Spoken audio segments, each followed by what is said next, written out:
வணக்கம் மக்களே, இன்று நாம் லிம் நீசனின் டாப் 10 ஆக்ஷன் மூவிஸ் பத்தி தான் பார்க்க போறோம். சோ வீடியோக்குள்ள போறதுக்கு முன்னாடி நம்ம சேனலை சப்ஸ்கிரைப் பண்ணாதவங்க இருந்தீங்கன்னா சப்ஸ்கிரைப் பண்ணிக்கோங்க, அப்படியே பெல் ஐகான் கிளிக் பண்ணிக்கோங்க. வாங்க வீடியோக்குள்ள போலாம்.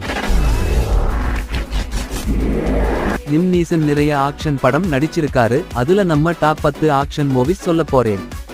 10 த மார்க்ஸ்மன் 2021. படத்தோட ஸ்டோரி: மெக்சிகோ எல்லையில் வசிக்கும் ஓய்வு பெற்ற மரைன் ஜிம் ஹான்சன் ஒரு தாயையும் மகனையும் ஒரு கார்டல் மூலம் வேட்டையாடும்போது அவர்களை காப்பாற்ற முயற்சிக்கிறார். தாய் இறந்த பிறகு ஜிம் குழந்தையை சிகாகோவிற்கு அழைத்து செல்ல வேண்டும்.